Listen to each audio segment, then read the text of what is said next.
묵상하고 인사합시다. 사랑합니다. 축복합니다.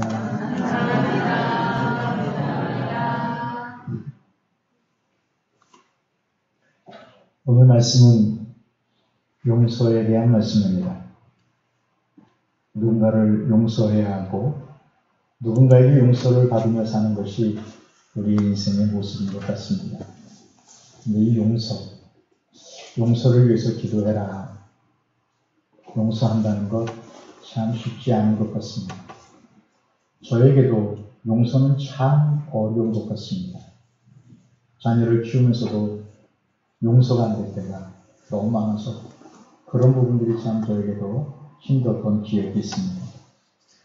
누군가를 용서해야 하고 또 용서를 받으며 사는 게 우리의 모습인데 용서하지 못하고 미움과 증오와 원망과 곡수 속에 살아간다면 결코 그 삶을 행복한 삶이라고 말할 수 없을 겁니다.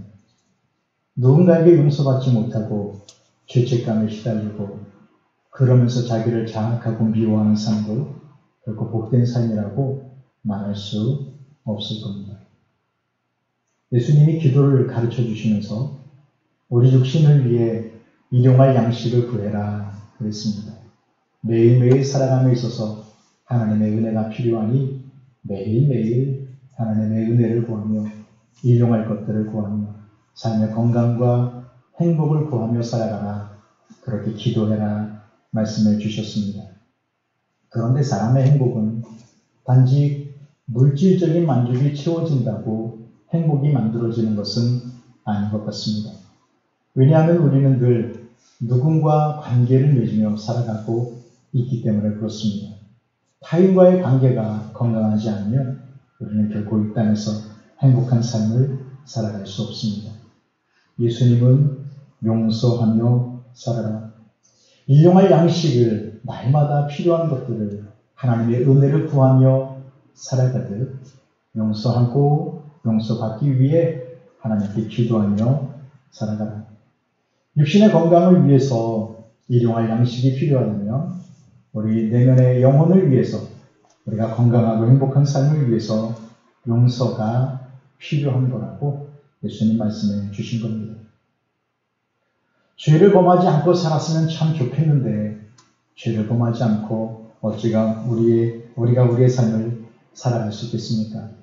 죄 없는 삶 무덤에서나 가능하고 천국에서는 가능할 겁니다만 하나님에게는 죄를 범하지 않는 것이 가능하겠지만 우리가 육신을 가지고 이 땅을 살아가는 날들 동안에는 죄의 문제와 끊임없이 우리는 다투어야 하고 갈등해야 하고 살아가는 게 우리의 모습입니다.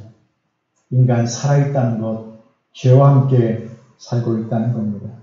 그래서 날마다 어쩌면 죄와 더불어 살아가고 있기에 날마다 죄를 씻기 위해 죄 용서받기 위해 또 기도하며 살아야 하는 것이 저와 여러분의 믿음의 모습인 것 같습니다. 오늘 예수님께서 기도를 가르쳐 주시면서 우리가 우리에게 죄 지은 자를 사하여 준 것 같이 우리 죄를 사하여 주시옵고 그렇게 기도하렵니다. 그런데 이 기도를 가만히 살펴보면 조금 의문이 드는 게 하나 있습니다. 그것은 뭐냐면 예수님의 십자가로 우리의 모든 죄가 다 이미 용서받았다고 했는데 또 남을 용서해 준 것처럼 나를 용서해 주십시오 라고 기도한다는 게 왠지 말이 안 맞는 것 같습니다.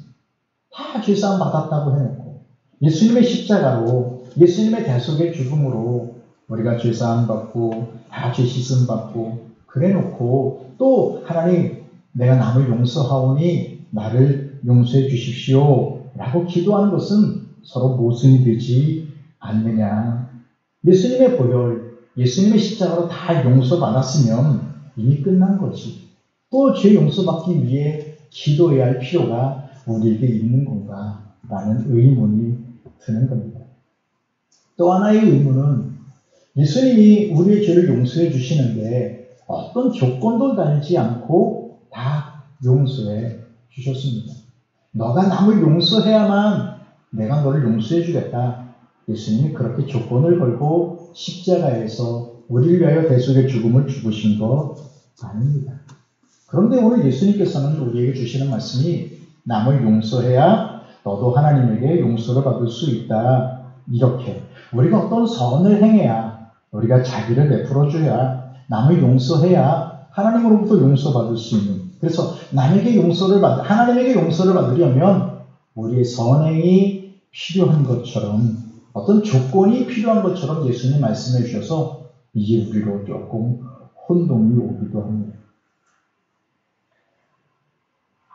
예수님의 보혈로 우리 찬송 불렀습니다. 십자가의 보혈로, 십자가의 보혈로 다 그렇게 우리를 씻어주셨다고 찬송을 했는데, 여러분, 그러면 예수님께서 이 기도를 드리라고 이렇게 우리에게 죄 지은 사람 용서해 준 것처럼 하나님 우리 죄를 용서해 주십시오 라고 기도하는 것과 우리 예수님이 우리의 모든 죄를 다 용서해 주셨다는 것과 어떤 관계가 있는 건가요? 먼저 생각해 보면 예수님의 보혈로 우리의 모든 죄가 용서받았다. 죄 사함 받았다. 네, 예수님의 십자가로 죄 용서함 받았다라는 것은 굉장히 중요한 의미가 거기에 하나 담겨져 있는데, 그것은 다름 아니라 죄의 형벌이 우리에게 있지 않다는 겁니다. 죄를 용서받았다라는 말 속에 담겨지는 매우 중요한 의미 가운데 하나가 죄의 형벌을 예수님이 대신 받으셨다는 겁니다. 예수님이 십자가에서 우리가 받아야 할 죄의 형벌을 대신 받으셨으니 이제 우리가 죄가 있을지라도 그 죄의 형벌을 받지 않는다는 것이죠. 성경이 가르쳐주고 있는 죄의 형벌은 사망입니다. 죄의 값은 사망이다. 로마서에서 분명히 그렇게 선언해 주었습니다. 그런데 그 죄의 값으로 이어지는 그 사망이 단지 육신의 죽음만을 말하지 않는 것 같습니다. 왜냐하면 요한계시록에 보면 두 번째 사망이 있는데, 둘째 사망 그랬는데 그 둘째 사망이 무엇인가 보았더니 불못에 던져지는 거라 그렇게 말씀해 주고 있습니다. 그러니 한 번 죽는 것은 사람에게 정해진 일이고, 히브리서 9장 27절에 그러잖아요. 그 뒤에 하나님의 무서운 심판이 있는 건데, 그건 뭐냐? 둘째 사망이됩니다. 둘째 사망이 무엇이냐? 지옥입니다. 그러니 죄의 값은 죽음인데 단지 육신의 죽음으로 죄의 값을 다 치르는 것이 아니라 그 죄 값으로 지옥에 가는 거죠. 우리가 죄사함 받았다, 예수님의 보혈로 죄사함 받았다라는 그 의미 속에 담겨진 매우 중요한 의미는 그 죄값, 죄의 형벌, 그것이 우리에게 더 이상 있지 않다는 거죠. 예수님이 왜냐하면 우리를 대신하여 십자가에서 죄의 값을 다 지불하셨기 때문입니다. 그래서 예수님께서 자신의 십자가로 우리의 모든 죄를 사하여 주셨고, 또 예수님을 믿는 사람은 하나님이 우리를 의롭다고 여겨주신다고 했습니다. 로마서 8장에서 그래서 우리에게 이렇게 말하고 있습니다. 누구도 우리를 정죄할 수 없다. 누구도 우리를 정죄할 수 없다. 하나님의 법정에서 마귀가 우리를 고소합니다. 저 인간 성경 이 땅을 살아가면서 얼마나 많은 죄를 지었는지 모릅니다. 순간순간 저의 마음속에 불의함과 악함들이 얼마나 많이 있었는지 하나님이 아시지 않습니다. 그러니 저 사람은 죄인입니다. 라고 마귀가 하나님의 법정에서 우리를 소송하고 우리의 문제를 제기해도 하나님이 우리를 판결하실 때 죄인으로 판결하시는 것이 아니라 의인으로 판결해 주신다는 거죠. 왜요? 우리의 죄값을 예수님이 대신 짊어지셨고 십자가에서 우리의 모든 죄를 해결하셨기 때문입니다. 그래서 예수님의 보혈은 우리의 과거와 현재와 미래의 모든 죄를 다 용서해 주셨고, 그래서 우리는 그 모든 죄를 다 용서받았습니다. 예수님의 보혈이 단지 과거에 지은 죄만 용서해 주신 것 아닙니다. 현재 짓고 있는 이 죄들, 또 앞으로 우리가 지을 죄들, 이거 아직 예수님의 보혈로 용서받지 못했기 때문에 남을 용서해 주어야 그 다음서부터는 하나님이 우리의 죄를 용서해 주는 것 아닙니다. 우리 예수님이 이미 십자가에서 우리의 과거의 지을 죄뿐만 아니라 오늘 우리가 범하는 죄들, 내일 앞으로 우리가 살면서 지을 모든 죄까지도 예수님의 보혈은 다 그 죄를 씻었고 우리는 죄 사함을 받았습니다. 그런데 그러면 왜 예수님은 우리에게 날마다 죄 용서받기를 위해서 기도하라고 하는 겁니다? 이미 현재의 죄도 앞으로 지을 죄도 과거의 죄도 다 용서받았는데 예수님께서는 왜 또 죄 사함 받기 위해 기도하라고 말씀하시는 겁니까? 1년 전이죠. 저희 매 주일마다 로마서에 있는 말씀들을 같이 나눈 적이 있습니다. 로마서에서 우리에게 주고 있는 매우 중요한 교훈들 몇 가지 우리가 다시 한번 생각해 보자면 예수님 믿는 믿음으로 말미암아 우리 의롭다함 받는다고 했습니다. 그런데 바울은 우리에게 말합니다. 의롭다함 받았다고 해서 우리가 죄를 범하지 않는 것은 아니라고 말합니다. 그래서 바울이 우리에게 주고 있는 교훈은 죄가 더 이상 너희 몸을 주관하지 못하게 하라고 했습니다. 죄가 우리의 몸을 주관하지 못하게 하라. 너 죄로부터 이렇게 씻음받고 예수님 보혈로 씻음받았는데 의롭다함 받았는데 계속 죄 안에 거할 수 없지는 않느냐. 그러니 죄가 너를 지배하지 못하도록 죄가 너를 주관하지 못하도록 하나님이 너를 주관하도록 그렇게 너의 몸을 하나님께 드리기를 힘써야 한다. 이게 말했습니다. 이렇게 말한 바울도 굉장히 이 부분 때문에 힘들어했습니다. 바울이 뭐라 말하냐면 내가 원하는 것은 행하지 않고 내가 원하지 않는 것을 행한다고 했습니다. 바울은 이렇게 말합니다. 내 육신에 선한 것이 거하지 아니하는 줄을 아노니 원함은 있으나 선을 행함은 없도다. 내가 원하지 않는 그것을 행하면 이것은 내가 아니요 내 속에 있는 죄다. 그렇습니다. 죄사함 받았습니다. 믿음으로 의롭다함 받았습니다. 그렇게 해서 우리가 죄를 범하지 않는 것은 아니라는 겁니다. 늘 우리가 이 땅을 살아가면서 죄사함 받았음에도 불구하고 또 짓는 죄들이 우리 가운데 있는 거죠. 용서받았는데 이미 미래에 지을 죄까지 다 용서받았는데 또 매일매일 우리는 이 땅을 살아가면서 죄를 범하는 모습이 있는 거죠. 어떻게 해야 되는 거죠? 그래서 바울은 로마서 12장 이후에서부터 우리에게 주고 있는 말씀이 그래서 거룩한 삶을 살아가라는 겁니다. 예수님 믿고 죄사함 받았으니 이제 이후로는 날마다 하나님 닮고 예수님 닮고 거룩한 삶을 살아가라는 거죠. 그것이 성화라고 말합니다. 날마다 거룩해지는 삶을 살아가는 겁니다. 예수님의 보혈로 죄 씻음 받았으니 이미 죄 다 용서받았으니 날마다 더 거룩해지는 모습으로 삶을 만들어 가라는 겁니다. 예수 그리스도를 닮아가고 성숙한 신앙의 인격을 갖추며 이 땅에서 하나님의 영광을 위해 살아가는 복된 사람이 되라고 말씀하는 겁니다. 그러니 우리가 날마다 거룩한 삶을 살아가는 그 길 중에 하나가 우리 안에 있는 오늘 우리가 범하고 있는 그 죄들을 날마다 고백하며 씻음받고 또 성결해지고 거룩해지는 삶을 살아가야 할 이유가 여기 있다고 말씀합니다. 요한일서에 있는 말씀은 그렇게 말합니다. 우리 죄를 자백하면 저는 기쁘시고 의로우사 우리 죄를 사하여 주신다고 말이죠. 이미 다 용서받았지만 날마다 범하는 그 실수와 허물들 하나님 앞에 또 고백하면서 하나님과 더 친밀한 사귐을 가지며 우리가 거룩한 삶을 살아가는 것이 그리스도인의 삶이라고 성경은 우리에게 가르쳐주고 있습니다. 예수님께서 마지막 만찬을 잡수시다가 제자들의 발을 씻어주셨습니다. 베드로까지 오자 베드로는 예수님에게 말합니다. 절대로 예수님 내 발은 씻지 못할 겁니다. 예수님이 하시는 말씀이 내가 너의 발을 씻어주지 않는다면 너는 나와 아무런 상관이 없다고 말합니다. 그러자 베드로 하는 말이 뭡니까? 그러면 예수님 발만 씻어주지 마시고 손과 머리도 씻어주십시오. 이렇게 요청을 합니다. 그때 예수님이 주시는 대답이 이렇습니다. 이미 목욕한 사람 발밖에 씻을 필요가 없다라고 말이죠.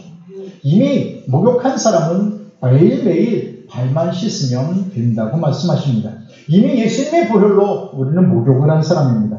이미 모든 죄를 다 씻은 사람입니다. 그래도 매일매일 우리의 생활과 삶 속에 있는 이 불의함과 불순물들을 씻어내야 하는 거라고 예수님이 말씀해 주고 있습니다. 매일매일 발을 씻듯이 죄를 씻으며 그것을 위해 기도하며 살아야 한다는 거죠. 오늘 우리가 읽은 본문의 말씀을 자세히 보면 여기 이렇게 되어 있습니다. 12절 보면 우리가 우리에게 죄 지은 자를 거기에 뭐라고 써있냐면 숫자로 2자가 써있습니다. 그리고 맨 밑에 줄을 보면 헬 해놓고 빚진 자를 탕감하여 준 것 같이 이렇게 표현해 놓았습니다. 그러니까 죄를 용서해 준 것처럼 이라는 말은 다른 말로 하면 헬라 말로 표현하면 또 빚을 탕감해 준 것처럼 우리의 빚도 탕감해 주십시오 라는 의미가 거기 담겨져 있다는 거죠. 그러니까 마태복음에 사용되어 있는 이 죄라는 말은 헬라 말로 이렇게 살펴보면 그것이 죄라는 말로도 이해할 수 있지만 빚이라는 말로도 빚이라는 말로도 우리가 이해할 수 있다는 거죠. 그러니 넓은 의미에서 이 마태복음에서 사용된 이 단어를 보면 사람이 마땅히 가져야 할 종교적, 도덕적 의무와 책임을 말하고 있는 겁니다. 좁은 의미로 보면 남에게 갚아야 할, 지불해야 할 돈을 말하기도 합니다. 유대인들은 이렇게 가르쳐봤습니다. 하나님에게 불순종하는 것이 죄다. 성경도 그렇게 말하고 있습니다. 그래서 인간의 첫 번째 의무는 하나님에게 복종해야 한다. 하나님에게 복종해야 하는데 마땅히 당위성을 가지고 하나님에게 순종해야 하는데 하나님에게 순종하지 않았다면 하나님에게 빚진 거다. 이렇게 가르칩니다. 그래서 유대 전통이 강한 마태는 이 단어를 사용하면서 우리가 우리에게 죄 지은 자를 이 죄라는 말을 쓸 때 빚이라는 말로 썼습니다.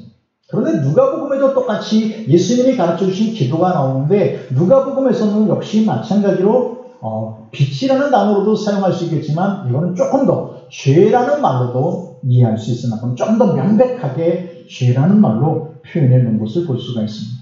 그러니 오늘 이 말씀을 보면서 유대인들이 어떤 사고와 생각을 가지고 있었는지를 볼 수가 있습니다. 그러니 인간은 인간 사회에 대한 책임을 가지고 있는 거죠.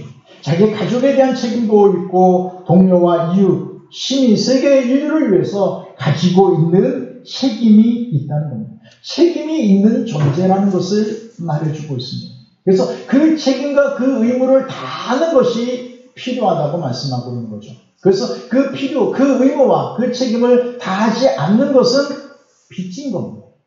내가 이 사회에 책임을 다하지 않는 것은 빚진 겁니다. 내가 내 가정에게 책임을 다하지 않는 것은 빚진 겁니다. 뿐만 아니라 자기 자신에 대한 책임도 가지고 있는 거죠. 건강한 몸, 건강한 마음, 그것을 보존해야 될 책임이 있는 거죠. 하나님께 대한 책임도 있는 거죠. 우리가 하나님의 형상대로 지음받았으니까 마음과 뜻과 정성과 힘을 다해 하나님 사랑하고 하나님 의지하고 예수님 보혈 또 사랑하고 또 성령님에 대한 인도해 주심에 대한 책임, 삼위일체 하나님에 대한 책임도 우리에게 있는 거죠. 우리가 생존에 있다라는 것은 어찌 생각해 보면 이렇게 우리가 마땅히 해야 할 의무들, 마땅히 감당해야 할 책임감들, 그런 것들을 다 해야 할 필요가 우리에게 있는 거죠. 그런데 문제는 이런 책임과 의무를 우리가 다 하고 있느냐? 다 하지 못하고 있다. 다 하지 못하는 걸 유대의 전통 속에는 빚이라고 있습니다. 빚입니다. 그것은 채무입니다. 하나님에게 채무를 지고 있는 거고 사회와 가족에게 채무를 지고 있는 겁니다. 남편이 아내에게 다 책임을 다하지 못했으면 빚을 지고 있는 겁니다. 자녀가 부모에게 책임을 다하지 못했으면 빚을 지고 있는 겁니다. 그 빚이 바로 죄입니다. 오늘 예수님께서 우리가 우리에게 죄 지은 자를 사하여 준 것 같이 라고 말하고 있는 것은 다하지 못한 의무를 용서해 주는 것처럼 하나님에게 다하지 못한 의무를 용서해 주십시오 라는 의미가 여기 담겨져 있는 겁니다. 주님의 거룩한 백성으로서 우리가 하나님에게 해야 할 당연한 의무가 있을 겁니다.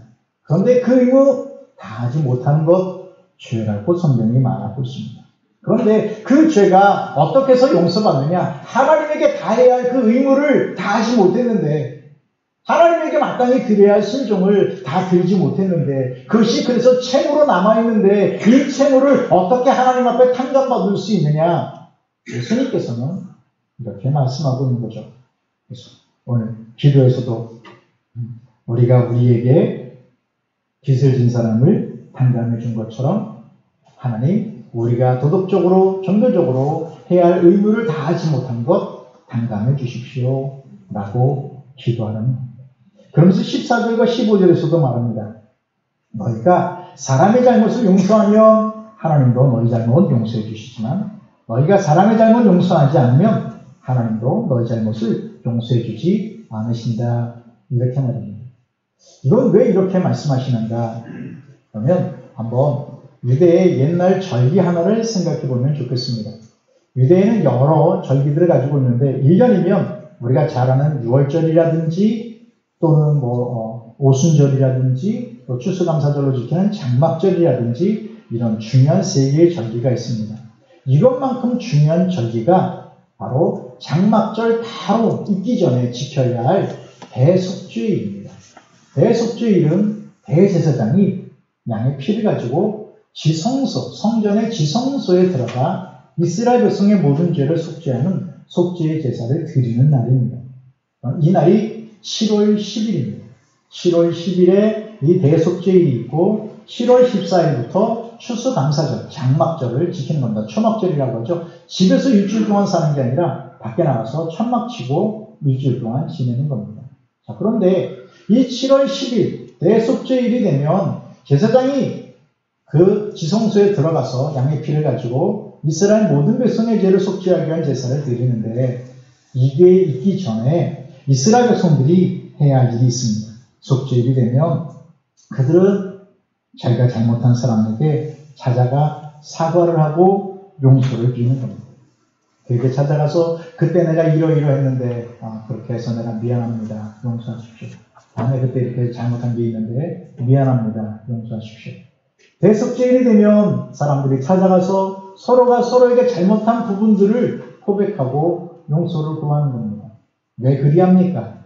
네, 대속죄일에 하나님으로부터 죄 용서를 받으려면 나도 누군가의 죄를, 허물을 용서해 주어야 하기 때문입니다.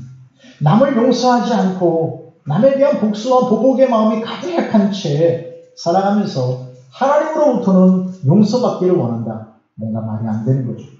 자신은 남을 용서하지 않으면서, 자신은 남의 멱살을 쥐고 있으면서 하나님으로부터는 모든 용서와 모든 자비와 모든 축복을 받기를 원한다는 것은 하나님 마음에 맞지 않는 거죠.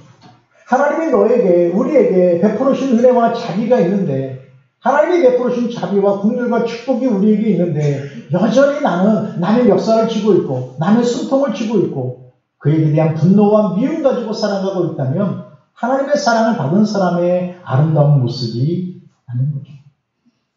그래서 유대인들은 이렇게 하나님 앞에 죄 용서받기 위해서 그들은 먼저 자기가 잘못한 사람에게 찾아가 용서를 구하고 사과하고 용서를 구하는 그런 일들이 있었던 것을 보게 됩니다. 우리가 생각할 때 지은 죄는 다 하나님께만 용서받으면 된다고 생각하는 잘못된 생각을 우리가 가지고 있기도 합니다. 하나님께만 용서받으면 되는 거지. 사람에게 용서받을 이유가 없다고 생각하기도 합니다. 그런 것 가지고 영화를 만들어진 게 밀양이라는 영화입니다. 사람이 사람에게 잘못해놓고 누군가의 사람을 상해하는 그 일들을 해놓고 하나님에게 기도하고 용서받았다. 일이 많으면 성경을 오해하는 거죠. 하나님은 하나님에게 궁극적으로 모든 죄를 범한 것이지만 사람에게 지은 죄에 대해서 사람과의 관계 속에서 풀어야 할 것들은 사람과의 관계 속에서 풀어야 한다고 말씀하고 있습니다. 탕자의 비유를 아십니까? 그 비유에서 이 둘째 아들이 아버지 재산을 가지고 호랑방탕하게 살았습니다. 그 재산 다 날려버리고 말았습니다. 그리고는 아버지에게로 다시 돌아와 이렇게 고백을 합니다. 내가 하늘과 아버지께 죄를 지었사오니, 하늘과 아버지께 죄를 범했다고 말합니다. 그렇게 호랑방탕하게 살아간 것, 아버지에게 죄를 지은 거지만 누구에게 죄를 졌다고요? 먼저 하늘과 아버지께 죄를 졌다고 말합니다. 그러니 하나님에게 죄를 범한 거고 그리고 아울러 아버지에게도 죄를 범한 겁니다. 이렇게 말하는 거죠. 우리가 거짓말을 합니다. 누군가에게 거짓말한 건 죄죠. 그 사람에게 죄를 지은 거고 한 걸음 더 나아가 하나님 앞에 죄를 범한 거죠. 죄를 해결함에 있어서 하나님과의 관계 속에서만 죄를 해결하면 된다고 생각하는 것은 예수님이 가르쳐 주신 기도의 모습을 보면 이건 바람직한 모습이 아니라는 겁니다. 물론 예수님께서 우리의 모든 죄를 이미 다 용서해 주셨습니다. 이미 다 용서해 주셨습니다. 어떤 조건도 없이 예수님은 이미 다 용서해 주셨습니다. 하나님은 우리의 모든 죄를 이미 어떤 조건도 걸지 않으시고 이미 다 용서해 주셨습니다.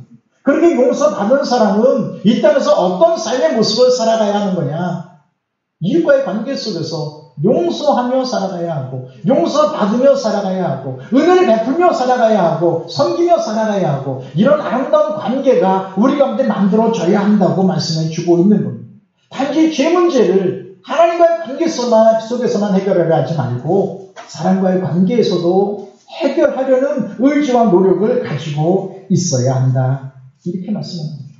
그러니 용서받은 사람 용서하며 살아야 되고 용서했으니 또 용서받을 수 있는 조건이 만들어지는 거라고 말씀합니다. 하나님이 나를 용서해 주셨으니 나도 남을 용서하는 거고 내가 남을 용서해 주었으니 하나님도 나를 용서해 주는 것이라는 이 선순환이 선이 이렇게 돌아가는 아름다움이 우리 가운데 필요하다고 말씀해 주고 있죠. 마태복음 18장에 보면 무자비한 종의 비유가 나옵니다.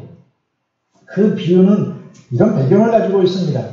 베드로가 예수님에게 묻는 겁니다. 예수님, 형제가 내게 죄를 범하면 몇 번이나 용서해 주면 되겠습니까? 7번까지 용서해 주면 되겠습니까? 그랬더니 예수님은 이렇게 말씀하십니다. 7번을 70번까지라도 용서해 주어라. 이렇게 말하면서 비유로 주고 있는 말씀이 어느 한 임금에게 한 종이 1만 달란트를 빚을 졌다고 말합니다. 1만 달란트. 상상을 초월하는 돈입니다. 한 달란트가 한 얼마 정도의 돈이냐면 한 달란트가 유대의 이런 돈 계산하는 법에 의하면 6천 데나리온입니다. 6천 데나리온. 한 달란트는 돈의 계산인데 아닌데 한 달란트는 6천 데나리온이고 한 데나리온은 노동자 하루 품삯입니다. 그러니 노동자 하루 10만 원 번다 생각하면 한 데나리온이 10만 원이면 한 달란트는 6천 데나리온이니까 10만 원 곱하기 6천입니다. 그러면 약 6억입니다. 한 달란트가 얼마냐? 우리 돈으로 계산하면 6억입니다. 적지 않은 돈입니다. 그런데 이 사람은 한 달란트를 빚진 게 아니라 1만 달란트를 빚었습니다. 6억에 곱하기 만입니다. 그러면 6조 원입니다. 얼마나 많은 빚을 졌느냐? 6조 원의 빚을 졌습니다. 임금이 빚을 갚으라고 합니다. 이 사람이 갚겠으니 참아달라고 말합니다. 그런데 어떻게 6조 원이라는 그 많은 돈을 이 사람이 갚을 수 있겠습니까? 그래서 갚지 않아도 된다고 탕감해 주었습니다. 탕감을 받고 가는 길이었습니다. 자기 친구를 만났는데 100데나리온 빚진 사람 만났습니다. 100데나리온이니까 한 석 달치 일한 겁니다. 1,000만 원 정도 되는 겁니다.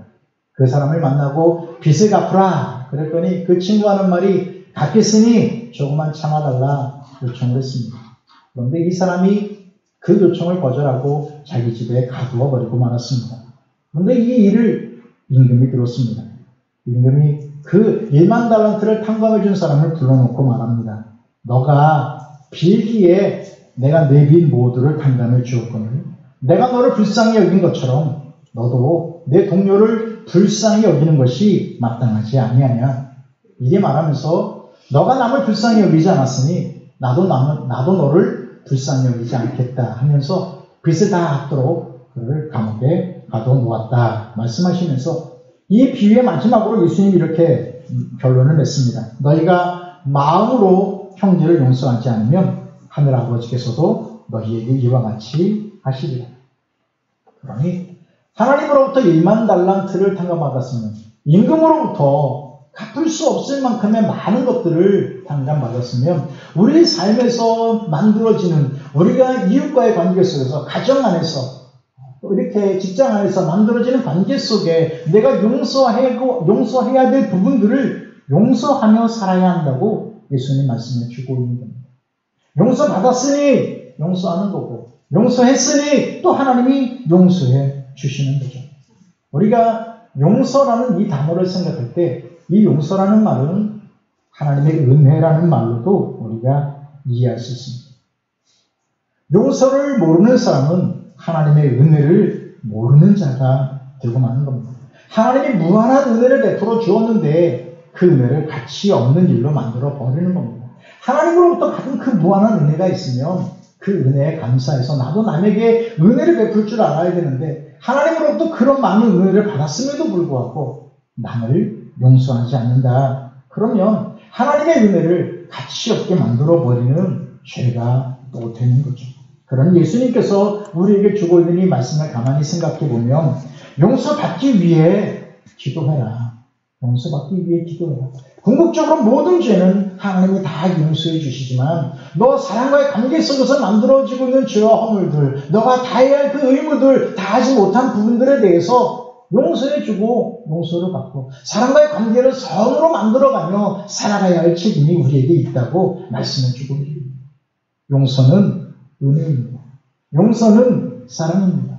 용서해준 것처럼 용서를 받는 거고 사랑한 것처럼 사랑을 받는 거고 자비를 베푼 것처럼 하나님의 자비를 받는 거라고 구약 성경은 우리에게 늘 말해주고 있습니다. 사람은 일용할 양식으로만 사는 것 아닙니다. 사람은 관계 속에 존재하기 때문에 그 관계가 행복해야 우리 참 행복한 삶을 살아갈 수 있습니다.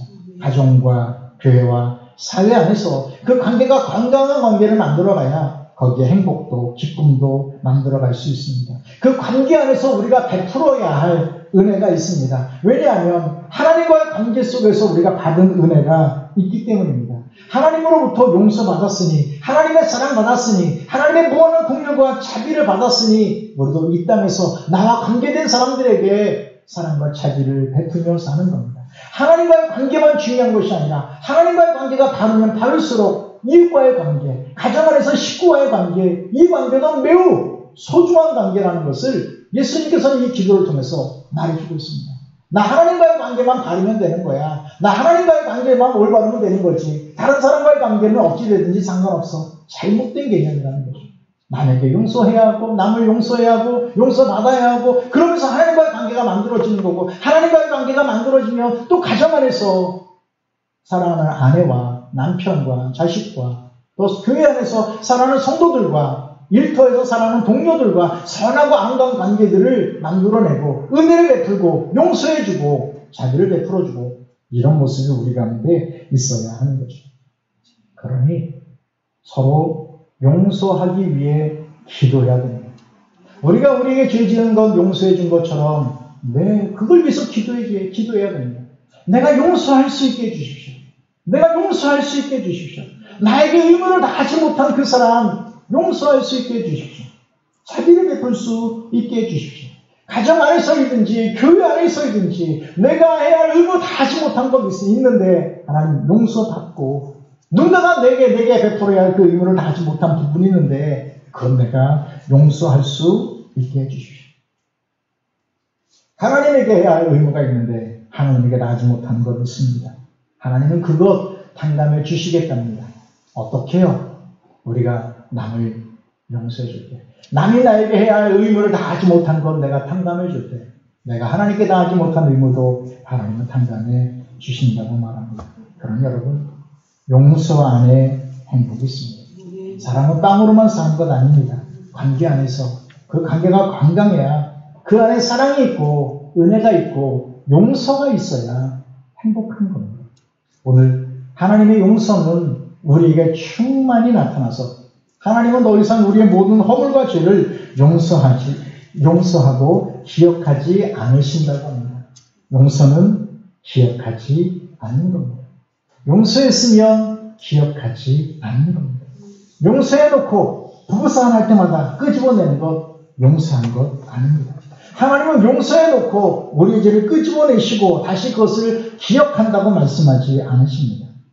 하나님은 우리의 죄를 덮어놓았는데 우리는 자꾸 우리 죄를 끄집어내려고 합니다. 그러지 마십시오. 하나님이 용서해 줬는데 왜 죄를 자꾸 끄집어내고 그 죄를 기억하고 다시 상기하려고 합니까? 하나님도 기억하지 않는데 우리가 기억해야 될 이유가 어디 있습니까? 하나님이 덮어주셨으니 우리도 우리 죄를 들춰내지 말고 하나님이 덮어주셨으니 하나님 용서해 주셨으니 용서받은 자의 기쁨 가지고 살아가는 겁니다. 내가 남을 용서해 주었으면 기억하지 말아야 합니다. 끄집어내지 말아야 합니다. 끄집어내면 관계가 망가지는 겁니다. 부부관계도 망가지는 거고 동료관계도 망가지는 거고 부모 자식 관계도 망가지는 겁니다. 허물을 들추어내는 것은 사랑을 구하는 게 아닙니다. 허물을 덮어주는 것이 사랑입니다. 용서했으니까 그러면 기억하지 말아야 합니다. 오늘 예수님은 우리에게 기도하며 살라고 하십니다. 일용할 양식을 구하며 살라고 합니다. 내게 매일 필요한 것들 하나님에게 구하며 살라고 합니다. 아울러 우리 죄 용서받기 위해 우리가 다하지 못한 의무감, 우리가 다하지 못한 책임 서로 용서하며 살아가는, 그래서 하나님에게도 용서받으며 살아가라고, 하나님과의 관계를 아름답게 만들고 이웃과의 관계를, 가정 안에서의 관계를 아름답고 선하게 만들어 가라고 말씀해주고 있습니다. 이렇게 기도하며 살아가면 하나님과의 관계가 더 친밀해질 줄 압니다. 이렇게 기도하며 살면, 용서하고 용서받기 위해 기도하고 살면 가정 안에서 사랑하는 식구들과의 관계가 더 친밀해지게 되는 줄 압니다. 우리 교회 성도들도 더 사랑하게 되고 내 일터에서 모든 인간관계를 더 선하고 아름답게 만들어가게 되는 줄 압니다. 그 자리에 그런 자비와 용서를 베푸는 그 일에, 그렇게 은혜를 베풀어주는 그 일에 인간이 누릴 수 있는 참된 행복과 기쁨이 있음을 기억하고 예수님이 말씀해 주신 것처럼 용서하며 용서하기를 위해 기도하며 살아갈 수 있는 저와 여러분이 되길 주님의 이름으로 축복합니다.